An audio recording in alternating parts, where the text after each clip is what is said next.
What is author marketing mastery through optimization, you ask? I'm going to tell you. It's the best way for us authors to make a living selling our books. Are you tired of hearing gurus tell you your book is only good enough to be a lead magnet for services? Are you tired of feeling like you have to be a slave to social media and then frustrated when that time doesn't actually help you sell books? I was too, until I found Ammo. Ammo is the only program that reliably produces results, and it works for anyone. Is it hard work? You bet. Do you have to overcome some of your own prejudices to make Ammo work for you? Absolutely. But rather than being another program that rah-rah shish-goon boz tries to get you emotionally excited only to offer unclear methods, Ammo shows you how to design profitable ads step by step through a unique, never-before-tested formula.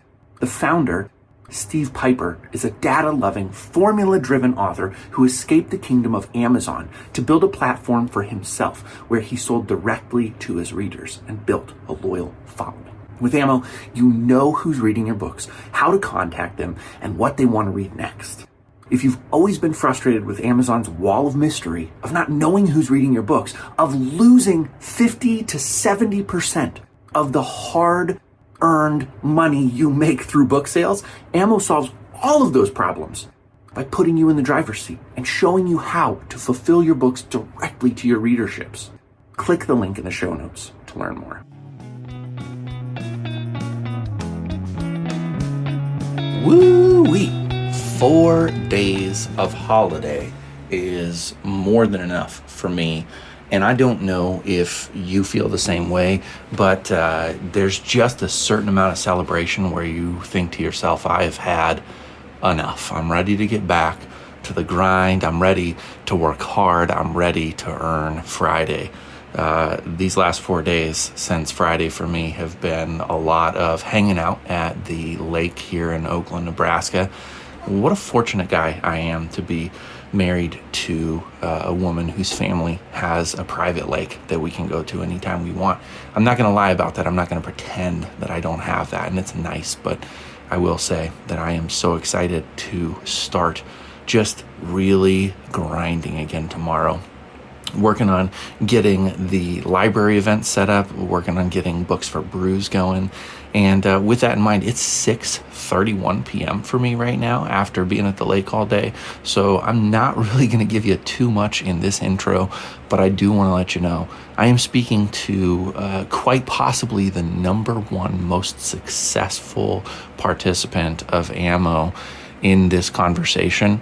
And Naomi Rawlings is very direct. She speaks about money, how much she's been able to make, how much she spent advertising, and the hardships in her life. There is a high point, in my opinion, in this conversation when we start to talk about the difficulties she's had in her life. She has a son who has struggled with some health issues. I did learn a little bit more about it off the recording, but because we didn't talk about it during the recording, I'm not going to elaborate any more than she does in the conversation. However, I just want to say, wow, it was eye-opening for me to realize that no matter how hard you work and how successful you are, some of your success will always go to the hardships of life. Some of it will always be leached out because of what you have to deal with. And I personally felt just such a wave of emotional care for Naomi and what she and her husband have worked through in their lives to be where they're at. How cool. So I hope you enjoy this conversation. This, I think, proves that Ammo is a perfect program for anybody who wants to make a full-time living as an author and has the books to be able to do the program and the courage to step into the unknown. And the final thing I'll say before I get you into this episode is that Naomi was a little bit scared. We went back and forth, and she wanted to let you know that not everybody's a perfect fit for Ammo. I think I try to say that in my ad that opens up this podcast every single time. It's not a fit for everybody. But if you have the courage to jump into it and you have some books published, this could be a life-changing thing. So listen to this conversation with open ears and open heart. and please enjoy my conversation with Naomi Rawlings. This is TRBM Ammo Edition. If you're a published author and want to make a living writing books and selling them to avid readers, you've come to the right place. There's simply no program that's more successful at driving readers towards the books you've written. So the only thing you have to worry about is writing a great book. And the system within Ammo takes care of the rest. Thanks for listening to this conversation. I just started price testing $19.99 with a 5-book offer, and I had a sale last night, so that was good. As Mondays tend to be slower, so that was nice. And today I've watched a couple of videos where I can tell that I have some price objections. So it's only 5 books at $19.99. I've got a 6th coming pretty quickly, but it's like it's shown me so much about my own mentality toward the value of my books. Because even though I say on this podcast all the time that we should value our books and value our writing, I'm scared because that price tag feels bigger than I value ebooks. So I've got a discrepancy right now between like where my brain is at and where my customer's brain may be, I think, if that makes sense. Yeah, or you need to convince them that your books are valuable and they're worth $5 a book, because they are absolutely going to love every minute of reading your stories, and they'll be talking about your books and thinking about your books long after they close the last page. So, so that's what you've got to convince them of. And in some ways, I almost think the price is a little ancillary. You almost maybe are doing it wrong if the price is that much of part of the thought process, because you need to do such a good job convincing them that they are going to love your books and they're never going to forget them and they need to have them right now.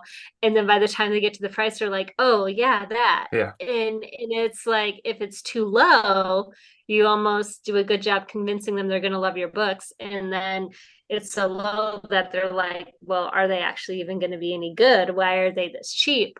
So it's a hard balance to find, but I mean, $14.99 might be a better price point for you.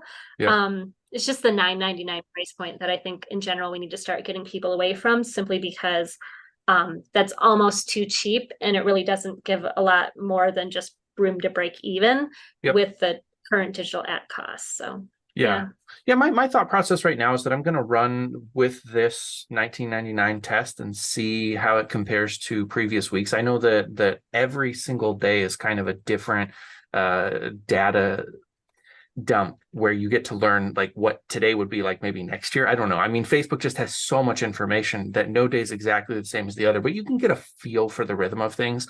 So I'm going to let it run. And if I don't make a ton of sales, it'll be a good learning opportunity and I can adjust. I tried $16.99 briefly, and I seemed to have fewer visible sort of those moments where they looked at the price and scaled past and then went back. It's just the telltale sign that they've looked at the price, they've seen the number of books, and they went back and looked at the price again. I know that they're objecting there. So I'll let it run for a little bit longer, because I don't mind if I lose a sale here and there if the customers that I get help me be profitable. I mean, profitable is the whole crux of this program.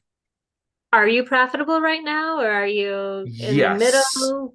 I am profitable, and I want to say, I can't 100% say this is true, but I want to say if I had not been restricted for a period of time, which I told Matt this as well when he was on the podcast, they never gave me an explanation as to why I was restricted. They restricted me. I complained day after day after day after day. They said, we're doing our research. And then just randomly, I was approved again, which he said is as good as an admission of guilt on their part that they restricted me incorrectly. It's no big deal. Mm-hmm. But if you take that 1 week out, then I've been profitable for a month and a half. So that awesome.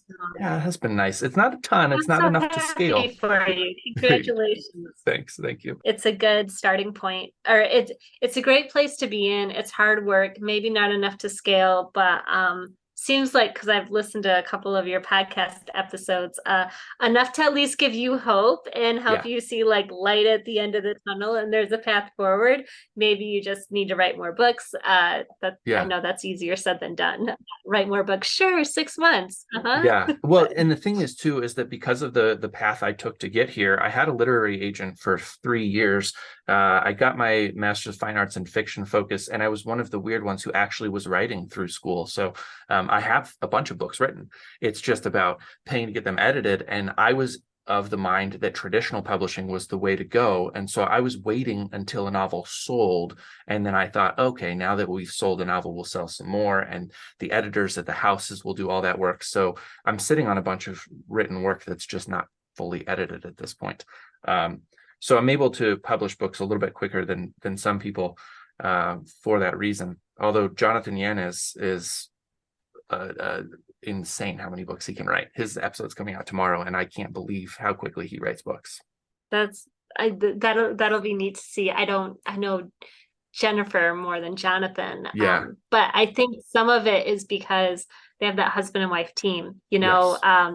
So Jennifer does probably 80% of the non-writing stuff, and Jonathan just writes. I always like to ask people how long their books are if they're producing books quickly, because mine tend to be like 90, 100, 110. I have one that's 120,000 words. And then people are like, oh, I write a book a quarter. I release 4 books a year, and their books are 40 to 50,000 words. And I'm like, well, that's just as much as I do, but I definitely don't win any contest for being the fastest author ever to write a novel. So I'm really happy to hear you say that, because I do find for myself that I don't actually want to produce quite that quickly.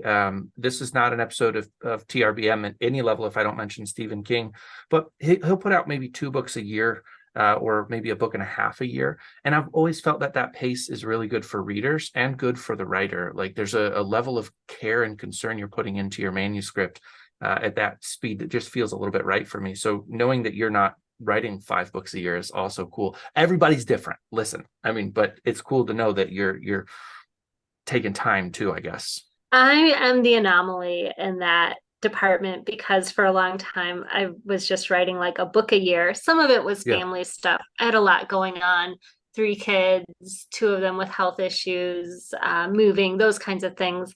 So sometimes life just gets in the way of, you know, at my stage of life. But another part of it is, I've never read a book that's been written in a month that I liked. I've never read one that I liked. It just seems like the plot isn't woven tightly enough. A lot of times the scenes, the scenes that just like break it for me are like the dinner table scenes, or the scenes where like 2 people are talking. Especially with the genre that I write, it's pretty common to have, like cozy mother-daughter relationships. So mom and daughter talk, or those kinds of things. And there's no tension in it. It's just like watching any conversation unfold. Those kinds of things, they bore me. They don't keep my attention. I need something to go wrong. I need more micro tension. It's just the little things like that.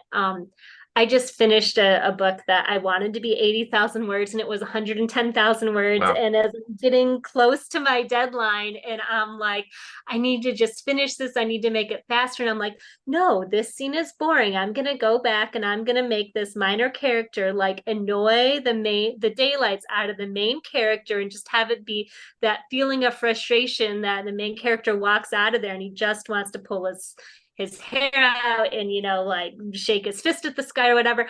And I went back and I took, an hour to put that in. The scene is so much better. I'm so much happier it's in there, because my readers are going to read it, and I know they're going to be smiling and laughing through the whole thing, because they're going to understand. Every human understands that feeling.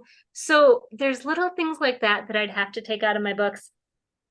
And after writing 15 of them, like, my readers expect that level from me. Yeah. And I like producing that level. And I feel like I'm getting readers who are going to stick with me forever by producing that level of book. Whereas if I were to be more on the side of, a book a month or a book every 2 months or whatever, that I'd be getting readers who would read my books when they're in front of their face, and then they'd be able to like move on to the next bright, shiny book that some author puts in front of their face, rather than really be, feel like they're committed to me. Or if they feel like they bond with my books, they bond with my characters, they bond with my series, because I write series of 5 to 6 books that are all sticky and messy and family saga, emphasize the saga, where I'll have the one brother punch the other brother, these subplots that go all throughout the series. And so anything less than that, those kinds of things take time developmentally, but anything less than that, I feel like I'd be letting my readers down. And they're the books I like to read too. So I just have to say, it's an incredible amount of work to do like the fast publishing and write fast. Like, good for you. That's really work intensive, and it's awesome. And it's great that you're doing that. In some ways, I'm sure it's easier to sell on Amazon if you go that route. I just don't really feel like that's right for me. And I don't feel like my readers would appreciate it if I were to pivot and switch directions like that. So.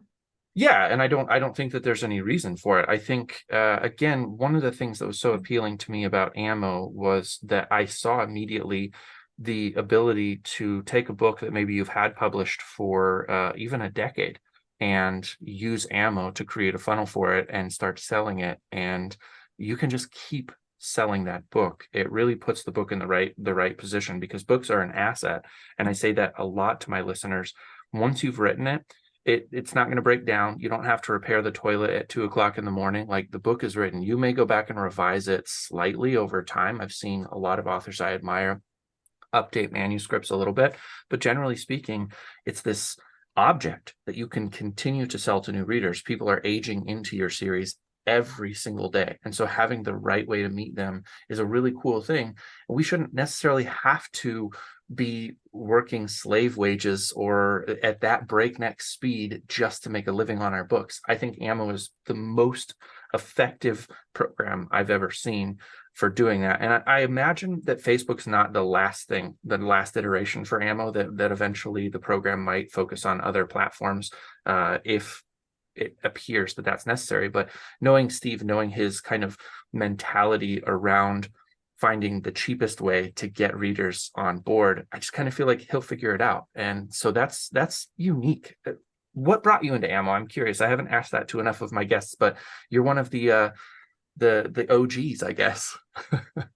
The OGs, the originals, okay. I didn't know if it was like old guard or I think technically it's I mean, it might be like old guys. I don't even know. I just know OG means like original. Okay. All right. So what brought me into it? Well, it's kind of it's gonna sound funny if I say it in one sentence, but I saw a Facebook ad one day and it changed my life. Yeah, right. That's how it goes in one sentence. And I still remember what the Facebook ad said. It said, "Are you tired of your royalties plummeting every time Jeff Bezos sneezes?" And I was like, yes, raise my hand, yes, absolutely. So coming up to that point, I'd always been one, like, I came from traditional publishing, had 4 novels published traditionally, made $4 an hour on those 4 traditional published novels. And I was like, I either need to go waitress or I need to find a way to make money off of my work. My husband, he's in the ministry. We work with small churches. We kind of go into like dying churches that no one else wants. Okay. In an underpopulated area already, that's there's not a lot of work and those types of things. And so, as you can imagine, those churches don't pay very much. And so we were under the federal poverty level for many years of our marriage. Wow. Yeah. So there was a point where we'd been married like 15 years and we've been under the federal poverty level for 13 of those 15 years. And I'm, trying to write novels and help, with the family income that way. And, maybe on a good year, making like $20,000 a year, $20,000 to $30,000 a year after I started self-publishing. But when I decided to go into self-publishing, I was looking at the $4 an hour I was making writing for the Love Inspired line. And I was like, I just can't do this. I'm taking time away from my family. I'm setting aside the time to work, and I have to make more than $4 an hour. Where, living on $15,000 a year. I either need to go work at the gas station or figure out how to make more money off of my writing. And so in 2015, I started self-publishing, and the first year was a little rocky, and then it got better as I got more books out that I had the rights to. And the perma-free was a big deal back then. It was before there were ads on Amazon. And so once I got the first 3 books out, it was like, wow, I, made maybe like $25,000 off my books, and my husband makes like $15,000 a year. I made 25,000. Breadwinner. Yeah, right. Like, take some business expenses out, but I mean, we almost made $40,000 one year. Like, this is pretty good. And so I did that for a couple of years, and we were making do. And then my royalties, my sales on Amazon, for whatever reason, just like started to die.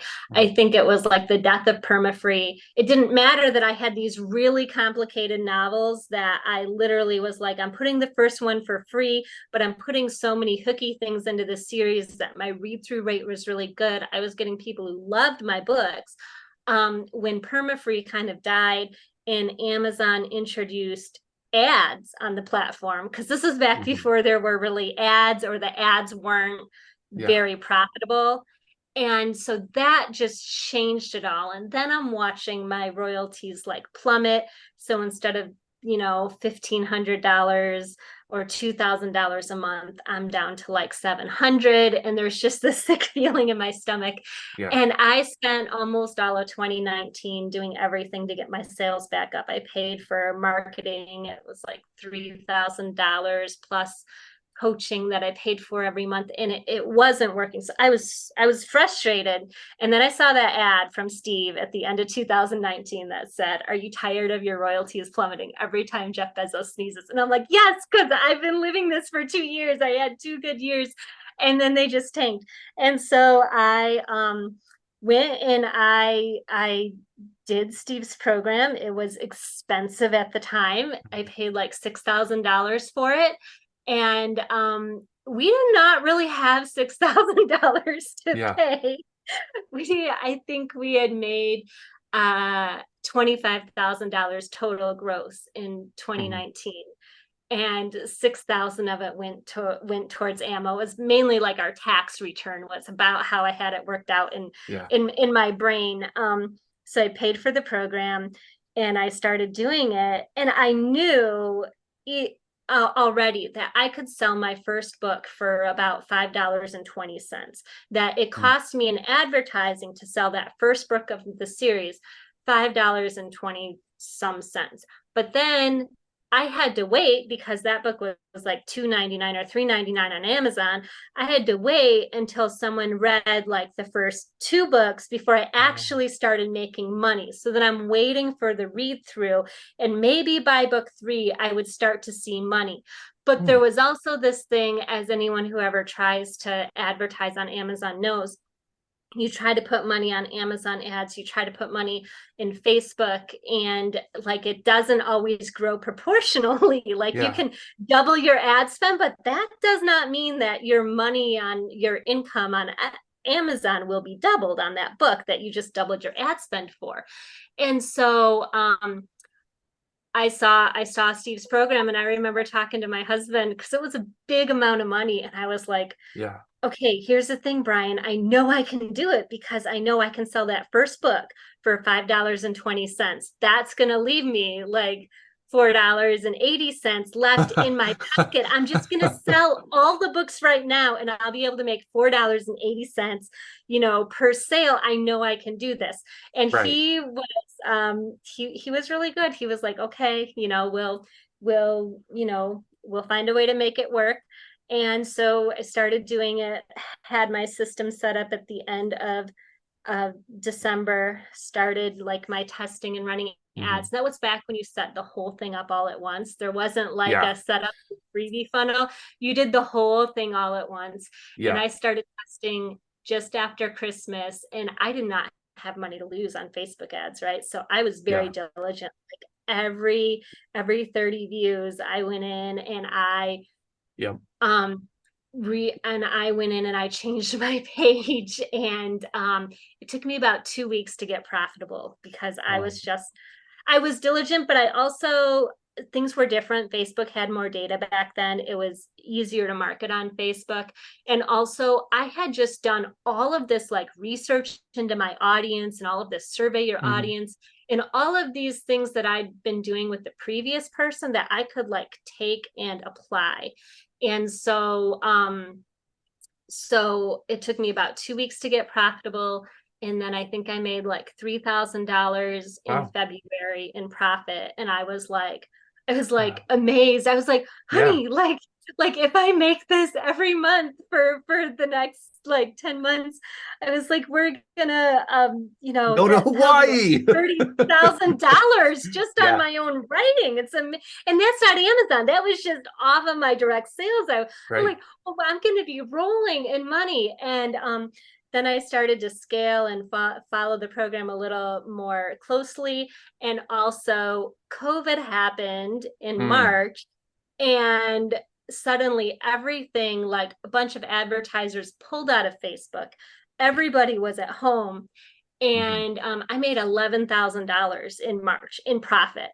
And Wow. I'm like looking at this money and I'm literally like, this is almost half of what Brian and I made combined the previous year. Like, I don't know what to do with this money.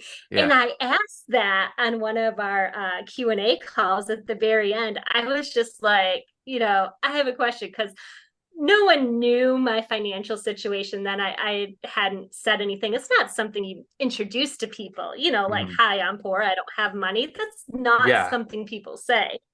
And so I asked at the end of one of the calls, I was like, okay, all this money is great, but like, what are we supposed to do with it? And he laughed. He was like, oh, isn't that a great problem to have? And I was like, no, I'm like dead serious. This is more money than I've ever seen in my adult life. Like, I don't have a clue what to do with it.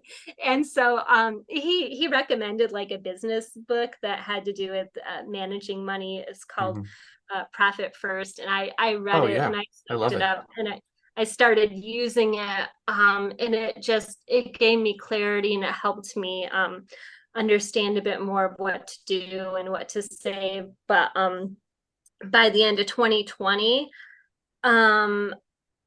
we made in like net revenue, my husband and I, like on our IRS taxes, we turned in like $150,000 was what we made. So from 2019, we were at $25,000.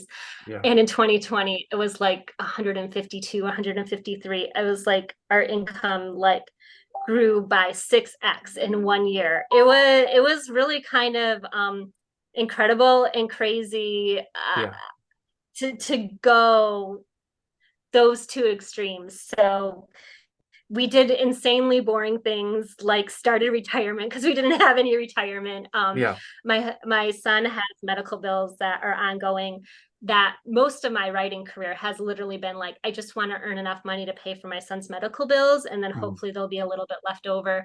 That's kind of sad and sobering. Most people aren't in that situation, and I'm happy that most people aren't in that situation. But for a very long time of our life, it was like, I just want the writing money to cover the medical bills, and then we can, do the house payment and some of those things, like on off of my husband's income. So that's probably a really long story, longer than what you wanted. No, that's exactly what I want. I want to hear the story of how ammo changed people's lives. I'm probably not as smart as most people who are in the program, and maybe slightly more stubborn. I've not had the quick success in one sense that you did, but I could see it instantaneously. As soon as I ran into ammo, I understood that there was something really different about the program, and hearing you talk about it is really powerful. One thing you mentioned kind of early on in your story is that back in the day, Facebook was a little bit easier to advertise on. And then you also said you'd done a lot of research into your audience. I have a friend who just joined AMO, and she's concerned because she doesn't know exactly how to pick out her audience. What would you say to somebody who is writing really clearly in a genre or a niche, but doesn't understand how to identify that? What kind of things did you do to succeed in that way? Well, I had to learn who my audience was on Facebook.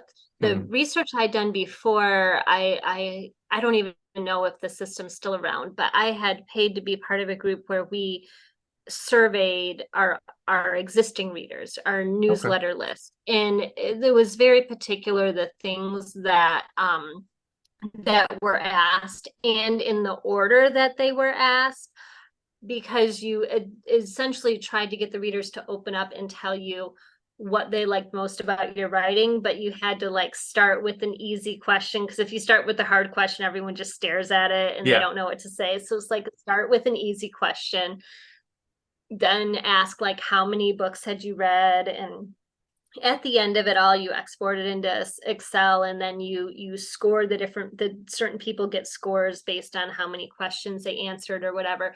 I think one was even like, give us your email and your phone number, and then like the Oh, people wow. who are willing to give you your phone number like got a higher score Okay. because they showed that More they trusted engaged. you. Or Yep.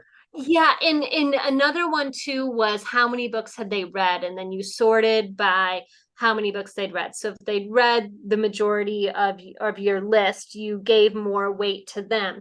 And then you looked at like, what kind of words did they use? So it'd almost be like going on the reviews on Amazon and be like, does any word keep coming up? You know, like it's heartwarming, which isn't what people say in my reviews, but whatever. Like, Yeah. does heartwarming keep coming up? Or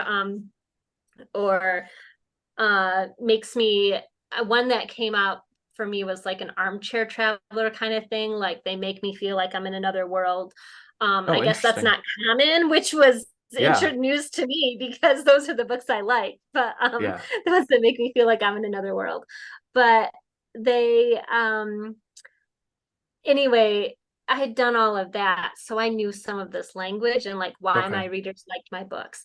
Hmm. And so rather than actually pick out the audience, I put a lot of that language. I tested that when I did my Oh, cool. testing. Okay. And then I made sure that I put a lot of that language in the actual text of my ads, because I write Christian fiction, which has always been a small audience. And Hmm.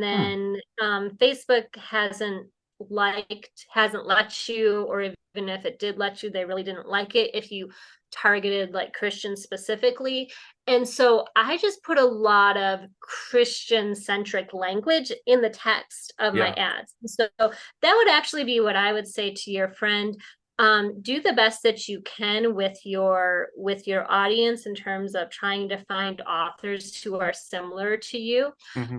But really, once you get that pool of authors that gives you, maybe like 5 to 7 million, maybe down to like 4 million, once you get that pool of authors, use the language in your ad to Yeah. try to attract the right people, because the algorithm will pick up on that, and you'll send the wrong people away.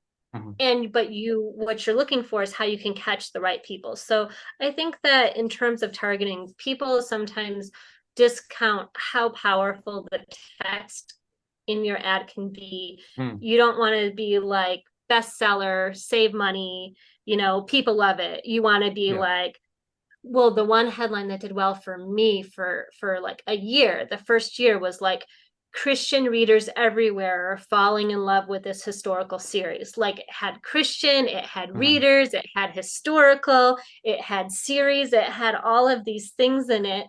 And just putting that as the headline had Facebook show the ad to who it knew were Christian readers, even if Hmm. I couldn't So even though you specifically. didn't target them using the algorithm, you targeted them using the text inside of the ad, which doesn't Yes. have the same impact. Right. I targeted them using the text inside of the ad, and then I targeted authors in the genre because back then you could. Now Mhm. you can't target any Christian authors, like no kinds of Christian authors. It doesn't matter whether it's fiction, nonfiction, how Really? popular it is. Yeah, Facebook took away all types of religious targeting, so it's, like Muslim and, Okay. Jewish people as well. In some ways, I kind of have thoughts on it. I understand it to a certain degree, Mhm. um especially for like individuals wanting their privacy, but then as a business owner, I'm like, it really feels like it is a certain level of discrimination for you to be able to target like mystery readers or Mhm. suspense readers. Like you can target like Yeah. mystery readers, but I can't, target Christian fiction readers. Like Yeah. that to me, like it's a genre. I mean, yeah, there's a faith element, but it's also like its own distinct genre. It's got its own category in your, BISAC codes or whatever. So Mhm. to me, I don't know. I'm sure it's not easy being Facebook and making those decisions. So Yeah. Facebook changed some of that, but really, I mean, the biggest difference, I think, with Facebook in 2020, Facebook ads in 2020 versus in 2023, are just some of the ways that like Apple and even Google have walked back Facebook's access to data. And Mhm. Facebook wasn't like playing fair or being nice with that access to data. But it really hurt small business owners were Mhm. able to reach people who were interested in their things a lot better, before some of those changes took place. And I kind of liken it to, back in like the 80s or 90s. I guess I don't know how old you are, but like I grew up, in the 90s. I was born in Yeah. 1983.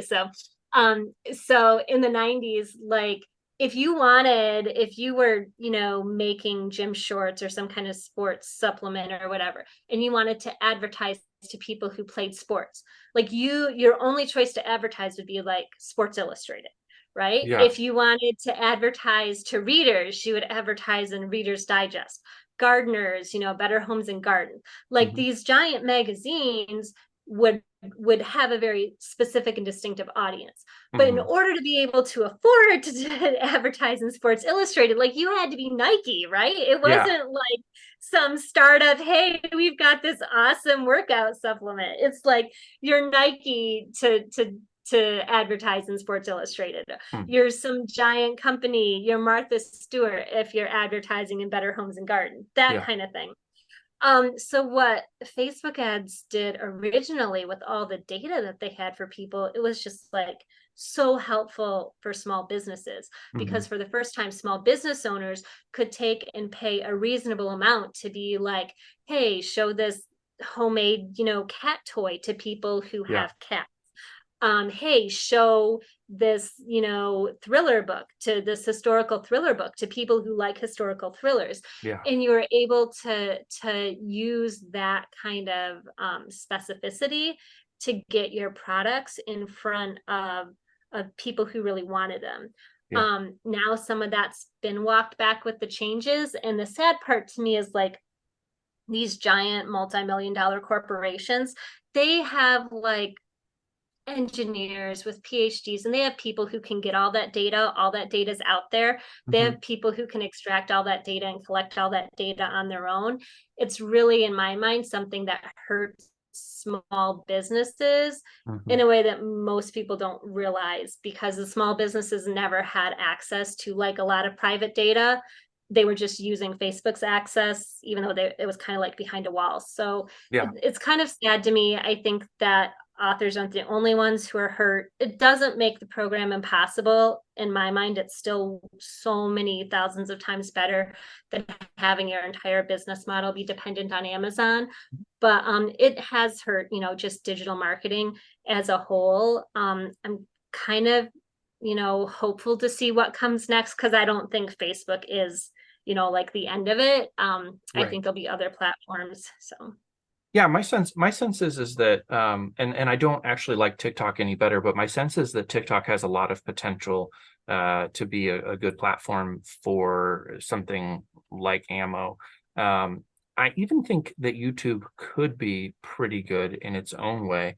Video is challenging. There are people I think inside of Ammo already who are really inclined to want to use a lot of video. And then myself, I actually don't prefer video. If I can avoid it, I don't learn from video. I've never bought something based on a video ad before. There's just something I disengage a little bit, or I go into a different headspace for video ads. But I think that both of those platforms have a great ability if the cost to advertise would be more in line. I'm somewhat curious too, as far as advertising your books, do you do anything where you cycle in one series at a time, or are you running ads for every series all the time? Do you ever see fatigue when you're running for one series? What are your experiences there since you've been doing this for a while? That's a really good question. I'm actually just kind of starting and testing something new. So when I first came to Ammo, I had 7 books, and I put all 7 books in my, what we would call the doorbuster offer, the thing where you make the big sale right in the door and you get money right in the door. And so I only had 7 books. I put all 7 of them in that offer. And then I had another one coming out in a few months, in like 4 or 5 months.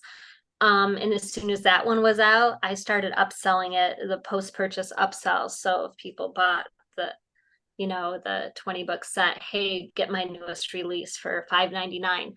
And I had about 40% of the people who made the purchase would then take my new release at that price point. And so, but now I've got my Texas Promise series is finished. And so I am just in the process of getting that up and starting to advertise that on Facebook. I'm still dialing in some of my optimization process. I can estimate that, over the past 4 years, I've sold, last time I looked, it was like 62,000. It might be closer to 65,000 doorbuster sets. So my 7-book Eagle Harbor series, I've sold 63,000 times. That sounds incredible when I say that out loud. Right? Yeah, it is. It's incredible. But then I estimate that for my Texas Promise series, I've sold maybe like 15,000 copies of each of those, maybe closer to 20. The first book's probably like 20,000, book 4 might be more like 15,000.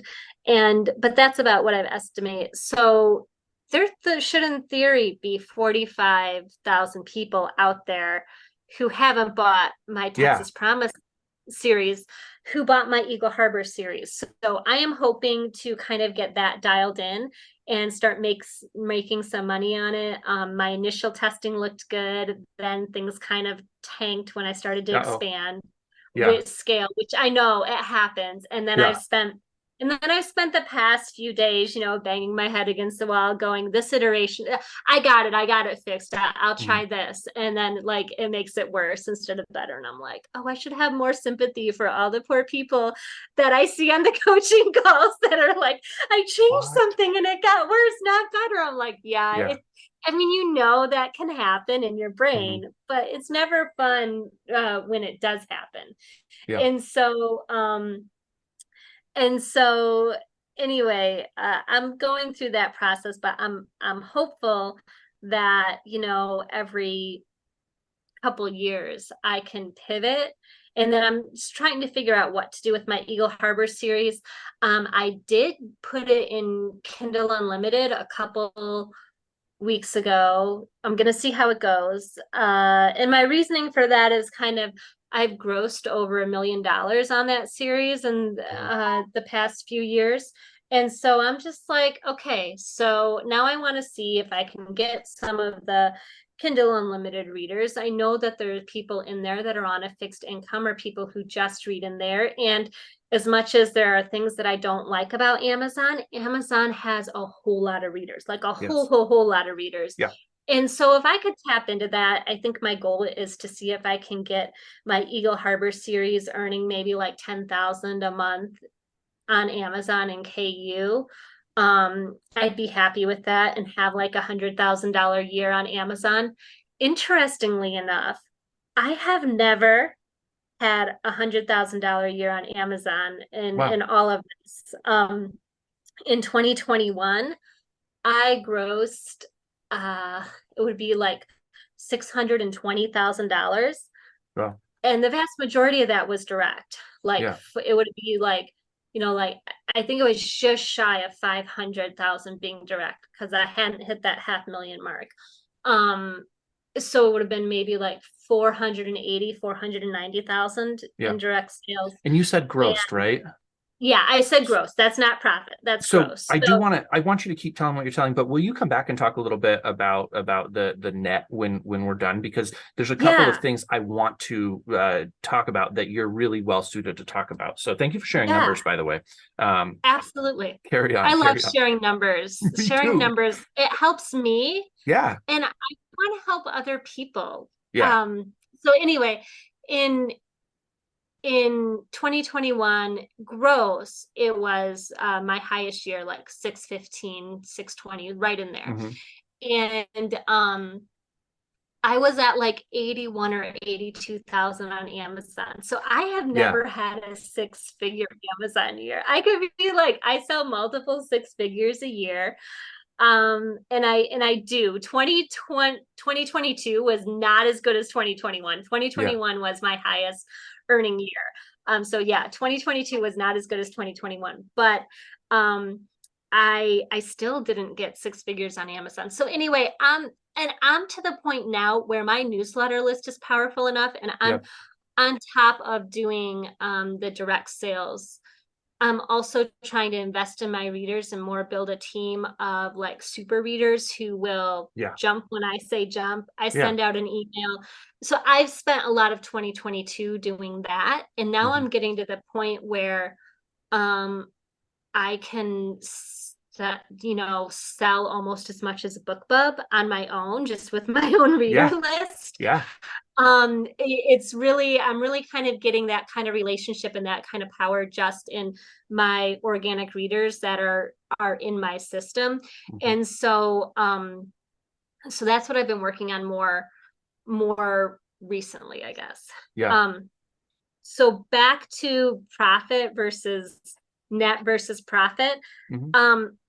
That's something that I watch pretty carefully, and it's been interesting to me. So 2021 was my highest grossing year, but if you give me a choice between 2020 and 2021, I would go back and I would pick 2020. So with ammo, the idea is that you get your money for your whole series all up front, up once. You're not waiting for any read through, and you literally get that money hits your bank account 2 days after someone makes the purchase.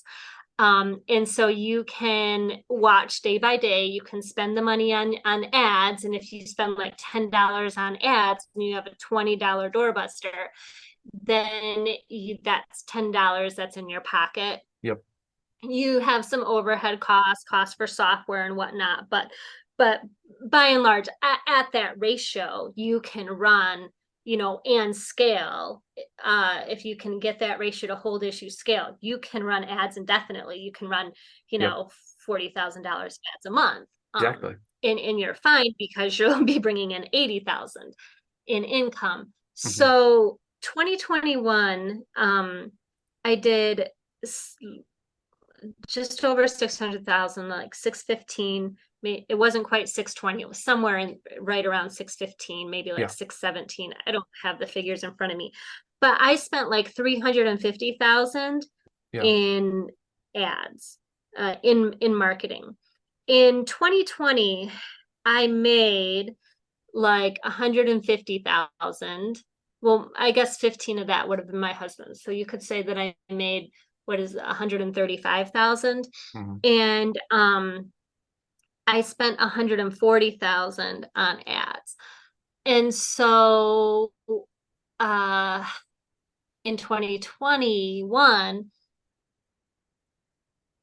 I came in with like 180,000, take away 15 for my husband. So that would have been like 165,000. And I spent $350,000 to get that that 160 in my bank account. So I would rather actually, like take the little bit of pay cut and only pay Facebook for that 140,000 in ad spend, and then like have a profit, margin of like 2, than to have a profit margin of like 1.3 or whatever that, worked out to be, or 1.4 or whatever. And some of that is simply because if you do 615,000, we can say between Amazon and Apple Books and Barnes and Noble and whatever, we could say maybe it was like 515 that I did in direct sales, over 500,000 in direct sales. You got to pay, like I pay my 2 assistants. We refund purchases.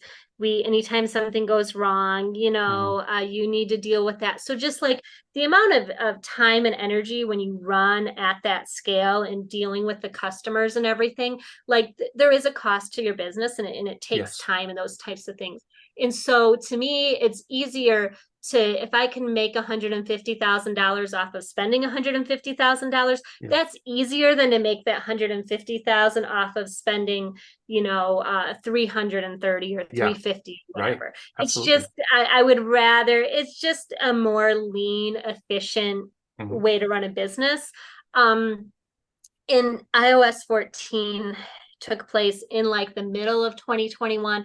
So there was definitely this thing too, where I made more money before iOS 14 than after iOS 14. In some of that, just like the ads stuff tend to recalculate and recalibrate and some of those types of things. So, but I do pay attention to profit. It's what drives my business decisions.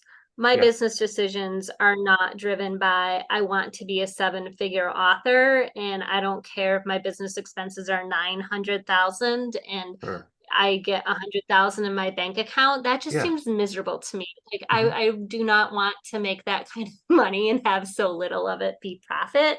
I would much rather have business expenses be 100,000 and have 100,000 in my bank account than have business expenses be 900,000 and have 100,000, and be like, oh, I'm 7 figures. I'm not saying that every 7-figure author, their business model looks like that. I think there's some whose business models do, and then there's some whose business models don't. So that's just what I've, what I do, or how I look at it. And at the end of the day, I'm still very much, my son got COVID, my one who's sick got COVID near the end of 2021, and he's had some ongoing residual health complications from that have kind of like multiplied our medical bills. So there's still times where I'm like, I really just want to pay my son's medical bills. That's always been the main goal for my writing. I would love it if we could one day get away from that. But right now, that's still like a very big motivating factor in part. And then there's also, we spent 15 years, or was it 15 years probably under the federal poverty level? No, I think it was 13 years under the federal poverty level. There's a lot just to be made up for in life if you live on that little for so long. In terms of like retirement, like I said, in 2020, when we made money, we were so boring. We just like stopped driving $1,500 cars and started driving like $7,000 cars. I mean, like we were so very boring with all of that. And, in 2022, our son's medical expenses were, maybe like 28% of our income. Wow. So that's a significant. So when you're trying to make up for retirement, we have a fixer-upper house. Fortunately, my husband grew up on a construction crew. His dad worked for a construction company. He grew up on a construction crew. So fortunately, where we live, we can buy cheaper houses and do the fixer-upper thing. So this is our second fixer-upper project. We're both ready to just so be done. We're tired of constantly having a house that needs something. in it, but it's been huge in terms of leaving us disposable income because our mortgage payments always been able to be so low, and then we can pay for the home improvements as the money comes in, or with our tax refund, because when you're under the federal poverty level and you have kids, your tax refunds are actually pretty decent size. Like the most money we see all year was when we got the earned income credit. And for so many years is like, we need a new car, we'll buy the car with our tax money, because you might get $4,000 back in taxes. And then that can give you money to, buy another car. So it's nice not needing to manage things quite that way anymore, I will say. Yeah, absolutely. I mean, there are a lot of ways in which you and I have some similarities. I'm currently living in a house that my wife and I bought for $31,000. And it's falling in on itself, but we're able to kind of fix it up little by little, and eventually we'll be able to do some of the groundwork that's a little more expensive. But yeah, same philosophy of don't spend more than you make, and things tend to go well. But when you don't make a ton, that can be extremely challenging. We don't have the medical bill situation that you do, and I'm grateful for that. I'm grateful for my children's health, and I'm sorry to hear that has been a constant thing for you. There's a couple of areas I want to get to, and we're coming close to an hour, so I want to respect your time. But one thing is, I had moments, and I've talked to my audience about this, so this isn't new, but as I'm hearing you talk, I wonder from an emotional level, and also because of your background, which I share. I'm not super involved in the church at this point, but I grew up in it. And I think there are moments, I have a document that I keep on my computer called Praying with My Fingers, because I can no longer really just sit down and pray. It feels like a waste of my time. But if I'm writing, I can justify it. And I would ask God, I would say, like, am I cursed? Because I know I'm doing the right things right now. I know I'm taking the right level of risks. I know that I'm working as hard as a human can work. I know I'm putting it on the line, and I just keep not making it. Whatever making it is for me, it's different than for you. But can you relate to that at all? Have you had those moments where you're like, good grief, can I catch a break? Yeah, I mean, absolutely. Like there are sometimes when I look at other people, even people in the ministry, because you can be like, well, you knew you were marrying a pastor, and like most of those aren't. There may be a handful that are like, oh, look at how much money this one pastor is, but by and large, it is not the path to a wealthy and or easy life, let alone a pastor who feels called to minister in like rural underprivileged areas and take the churches that most people won't touch because they can't afford to pay a living wage. And like you want someone who's going to go into that kind of situation with 10 people left in the church and build it back up to the point that it can pay a living wage. That's my husband. We're on our third church. So like that's the so thing. You do fixer upper houses and fixer upper churches. Yeah, he's got a heart for fixer uppers, right? But yeah, no, that is a thing where I look at even other people in the ministry and I'll be like, I got the hard life card. Like, wait, like if God hands out like an easy life card or a hard life card, I got the hard life card.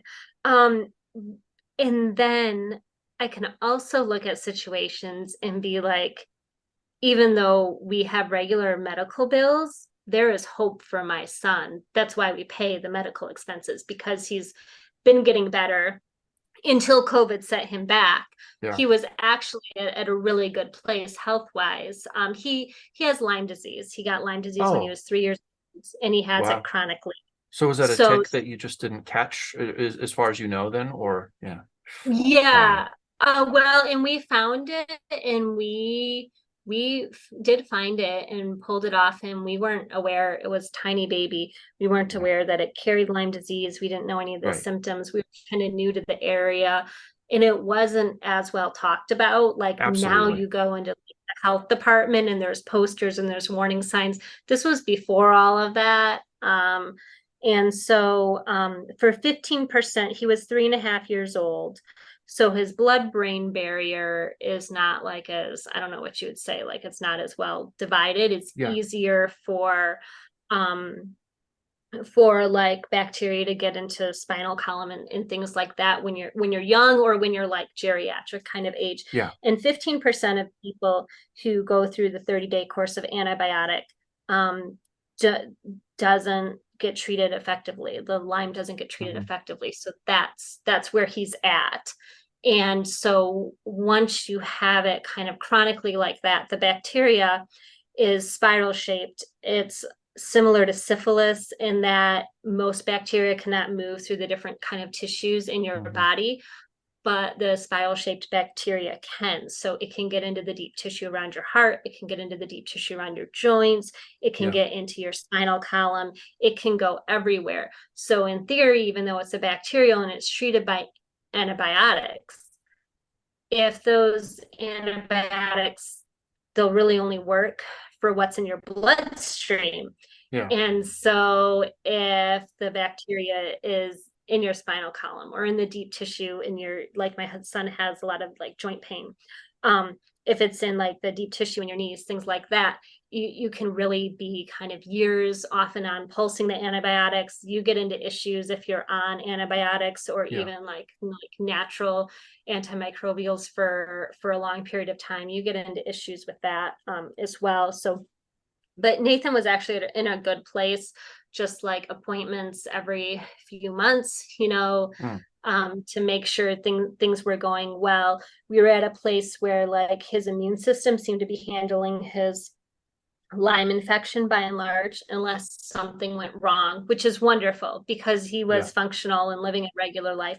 Then he got COVID and it just kind of wreaked havoc on his system because that can turn into a stealth infection. And the Lyme community has found like COVID's just wreaked havoc with the chronic Lyme community because you get the chronic infections coming from both ends.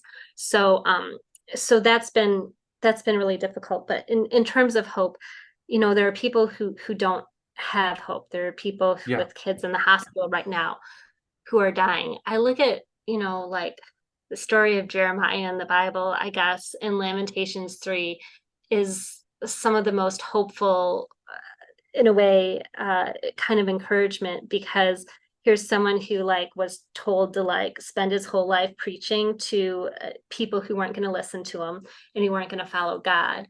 And then at the very end of his life, he watches these people that he spent 20 years preaching to come and get destroyed by, I think it was the Assyrians, maybe it was the Babylonians. I'm not great at all my Old Testament history.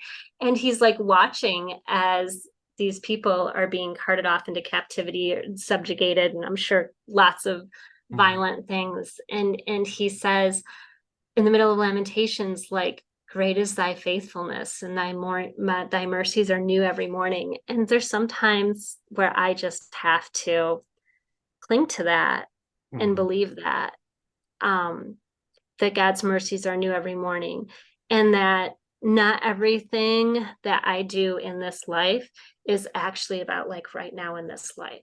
Like some things are about the future, or some things are about maybe how we can be used to help other people. Even if we don't want to help other people, we just want to do it ourselves. So that's how I look at that. But I'd be lying to say it wasn't a struggle. I mean, I'm a human, I'm a person. Would I love for this to just go away? Absolutely, I would. Has God chosen to do that for our family? Like, no. Has God always been faithful in finding a way to help things, and to manage things? Like, like we've never missed a bill. We've always had money for the bills, even though always a question in my mind, can I pay it? But then in terms of writing, because writing can be frustrating, especially when you're not earning money. There was a time before I went indie, when I was making those $4 an hour, that I just took a hard look at like, do I want to continue or do I want to go wait tables? And I really got encouragement from the parable in the Bible that talks about how God gives, or the master gives his three servants different talents. Once he gives 5 talents, when he gives 2, and when he gives 1. And the person with 5 talents, he goes out and he doubles it. And so when the master returns like a year later, he gives the master 10. The person with 2 talents, the master returns and he has doubled it. He gives him 4 talents. And the person with 1 talent, he went and buried it in the sand because he's like, look at this guy with 5, like I can never compete. And so he goes and he buries it in the sand. And so I look at that in terms of my writing and I think, I might not be 5 talent. Like I might not be the next James Patterson. And obviously all the choices I make in my writing, like if I really wanted to make money, I would probably ditch the faith component of my books and try to write something that was more upmarket, bigger audience, go that direction. I've had people tell me I should, like editors, like smart people tell me I should, not just, anyone. But in coming back to that, I said, God gave me a talent for writing. At that point, I'd learned story structure. I knew I was a good writer. Like I'd gone through all the hard learning process. And I felt like walking away and waiting tables would be equivalent to burying my talent in the sand. I'd put in so many hours. I'd learned how to do this. And so I was like, okay, well, I'm just going to keep doing it. And then there's also the verse in the Bible that says a laborer is worthy of his wage. And am I worthy of my wage at $4? Like, no, I was putting way more money and effort into that than $4.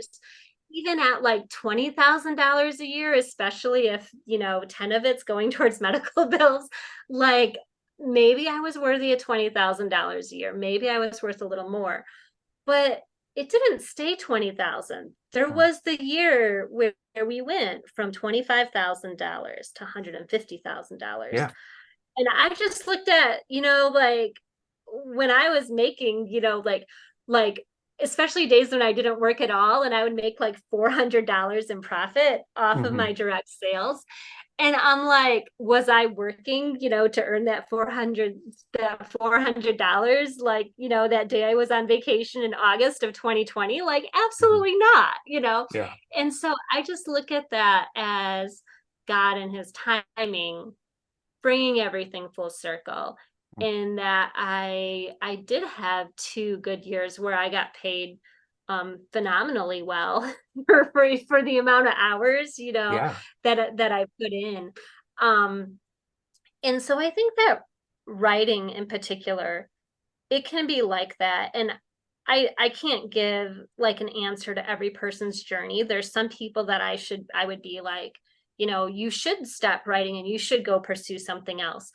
I can just say that in my own relationship with God, he never gave me that license. He took me back to the parable of the talents. Don't bury the talent. I gave you this ability for whatever reason, whether it makes sense or not. And so don't bury that. And then also the verse of a laborer is worthy of his wage. And so maybe there's a season where I make $4 an hour, but there might be a season where I make 150. And if you average, so at the end of 2021, I averaged everything out, how much money we had made. And if you would have averaged it out over like the 16 years that my husband and I have been married, like what we made, some of the $15,000 years, some of the $25,000 years, and then like the $150,000 and $180,000 years, it averaged out to like $40,000 a year. Yeah.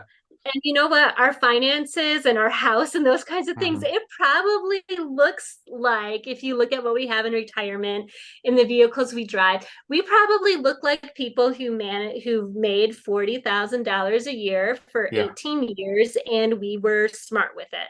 We weren't, like we didn't go wasted. We didn't go buy a bunch of stuff we couldn't afford.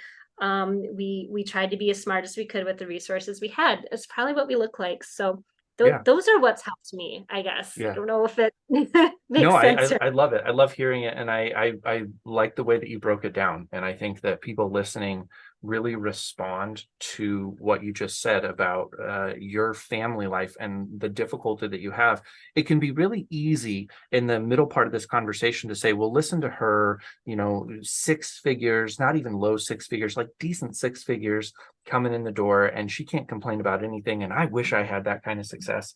But the truth is that we're all people experiencing life, and life is really difficult in my experience. There are some awfully sweet moments, but it's a difficult thing.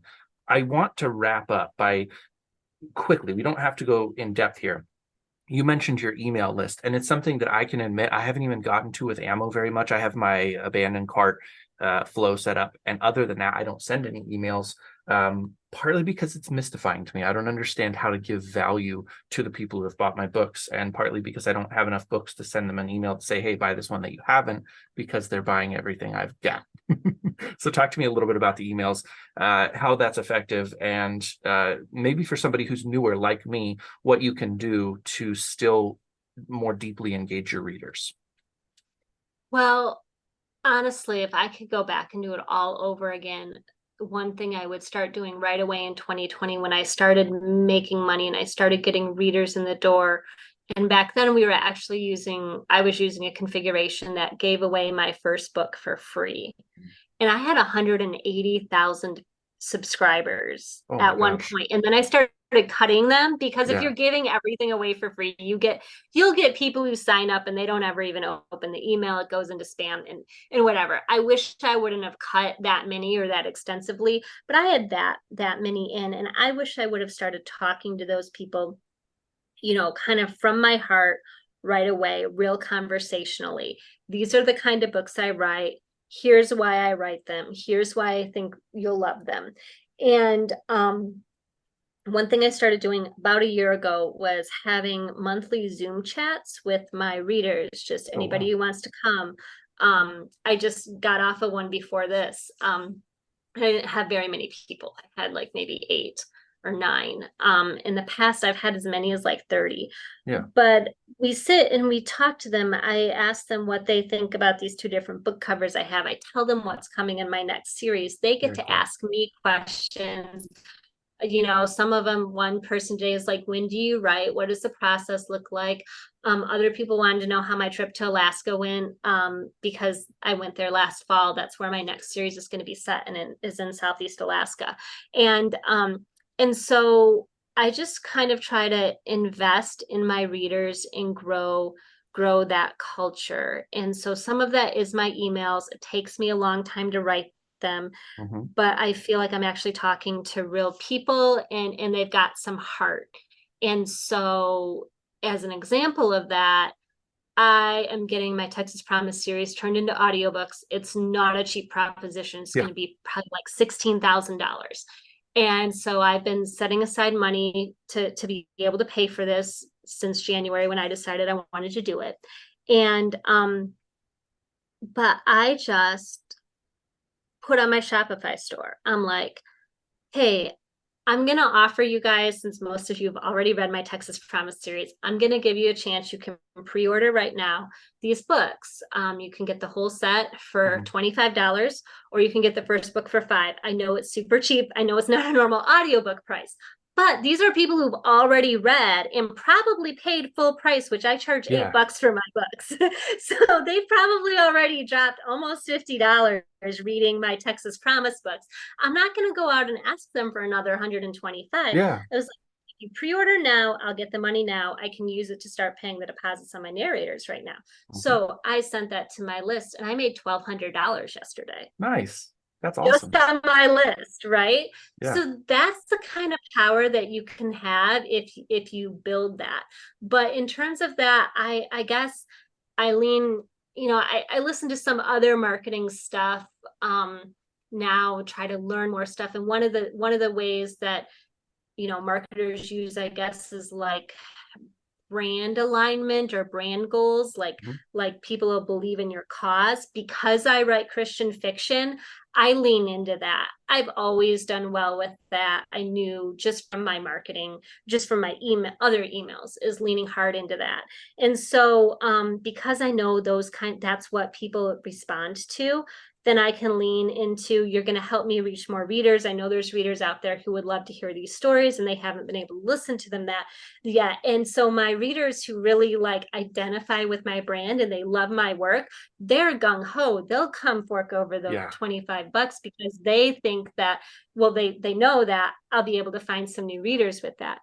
But in terms of if you're just starting the email to work with your readers, I would definitely start the Zoom thing. I wish I would have started that because it just gives you such insight into how your readers think, what they want.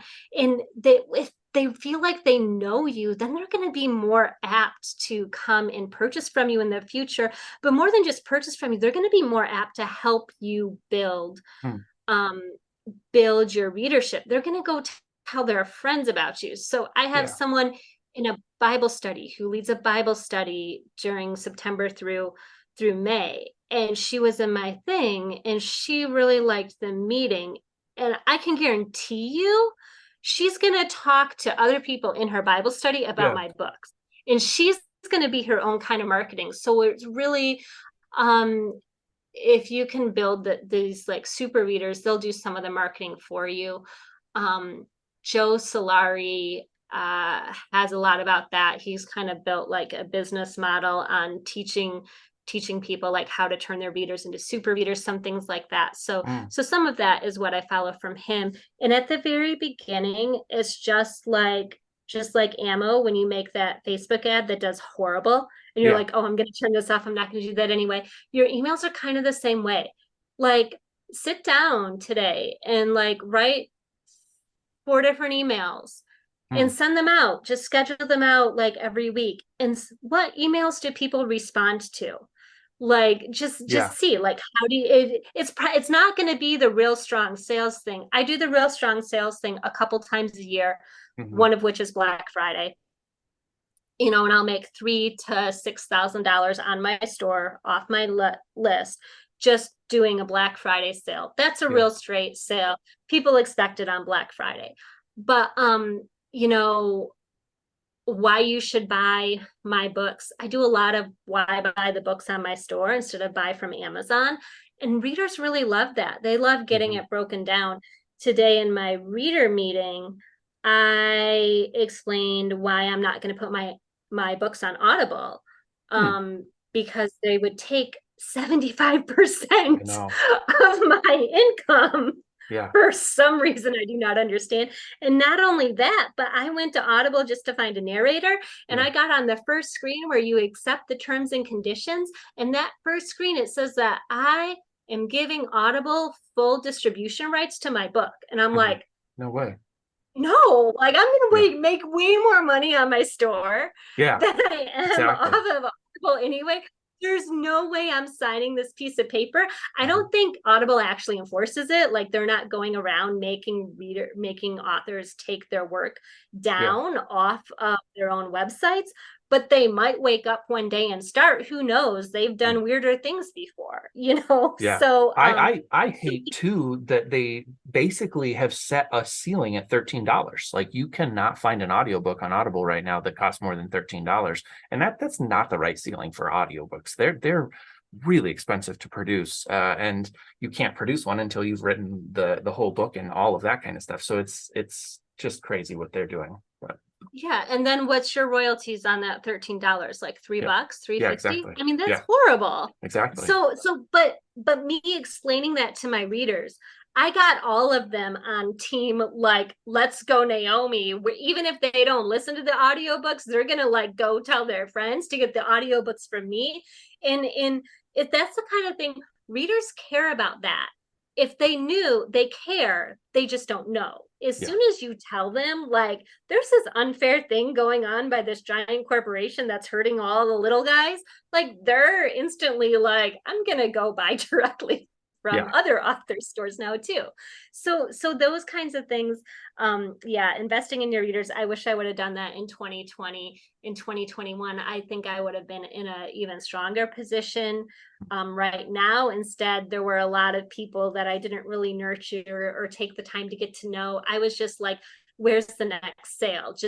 And it's easy to do that with the ammo system because you can see reward right away. It's like, oh, I did this. Oh, I made this change and then I made more money. Or sometimes, oh, I made this change and then I stopped making money. That can happen too. But you are getting, for the people who purchase from you, you're getting their emails. That's powerful. Let them know where you are when the next stuff is coming out, where you are, what your process is. I even, like, in my Facebook group, that's another thing I did. I started a Facebook group. I even, in my Facebook group, like, one of the things that my readers love to see, and I don't know why, is just every Monday, if I post a screenshot of like the current chapter that I'm on and my word count down in the bottom, and I circle that in red, like my readers get on there and they're like, oh, go you could, my goal is to get to, 45,000 words by the end of the week. Oh, go for you can do it. They like seeing that part of the process, especially if they really like your work. They love seeing that part of the process, and it makes them feel more included. And it's also keeping them thinking about my book that is coming out at the end of October. And so instead of like this blackout in between when the book's release, I'm keeping my stuff front of mind. So they're thinking about my books. Are they going to go off and read other books? Sure. Do I want them to go off and read other books? Absolutely. Because I want to support other authors and I can't write fast enough to keep them happy. That's great. Go read other books, but also keep my stuff in the back of your mind and be my little cheerleader, because when it comes time. So in doing this and investing in my readers, I saw between my release in last October and my release in this March or this April, 33% increase in sales revenue. Wow. And that was on Amazon and on my site. I don't know if it's, it's probably a little bit wishful thinking to be like, and next time it's going to be another 33%. I don't know that it's going to grow like that, but really trying to understand my readers, listen to them. I think if you just like open up the communication channels, those meetings have been so helpful to me. Listen to them, figure out how to write emails that they resonate and they relate to. Like the rest will really just kind of come, but you want them on Team Jody this whole time. Like that's the beauty of being direct. Don't discount that because you're so concerned about getting the new readers with that sale. Don't discount the like collective benefit of growing and nurturing them as well. Wouldn't it be great to be to the point where you make $50,000 on a book launch? Yes. Like, wouldn't that just be awesome? Yeah, exactly. Right? Like, absolutely. I even want that because I'm not there. I've never been there. I'm like a $10,000 book launch kind of author. And then I make the money on my backlist once I have a series. I want that $50,000 because then I don't need to worry so much about, if I'm just having an off week on Facebook or my ads aren't doing well for whatever reason, I can turn it off because like I've got $50,000 coming in twice a year. I want to get there because it's more stability in my business, gives me a little more freedom. And it's really great. Just the way we have hopes and dreams and fears as writers. Your readers have all those things too. They don't have it related to writing, but they have all those same emotions and same life struggles that we do. It's good to know them. It doesn't hurt. Yeah, I agree. I love it. This has been an absolutely amazing conversation. I'm going to have to go back and listen to it myself to pull out all of the nuggets and everything. And it's been great to get to know you a little bit better. And last, I want to finish with, you can leave me a doorbuster or any kind of offer you want for my listeners to have if they want to come grab your books or just your website, however you want people to connect with you. Now's the time. Okay, so I suppose you can go to my website. It's naomirawlings.com, NaomiRawlings.com. And you actually on there, you'll have the chance where you can click a link to get a free book, and you can get the free book. You'll also have a couple options to get one of my sets at a discount for $20. You can get a whole series. Awesome. I just got my website updated, so that's featured right on my series, or you can sign up for the free book, and then that'll also take you to a second option to sign up to pay to get the whole series at a pretty good discount. So that's probably the easiest way to get a hold of me and learn more about me. Awesome. Perfect. Okay. Well, I will have all of that, and we'll talk in the future. I know on the meetings, hopefully I can have you back again after a little while to see how things are going with your book in October, and just catch up. We never even talked about like the live components of things, if you do author readings or anything like that. So we saved plenty for later. All right. Thank you so much, Joey. Yep. Take care. Bye.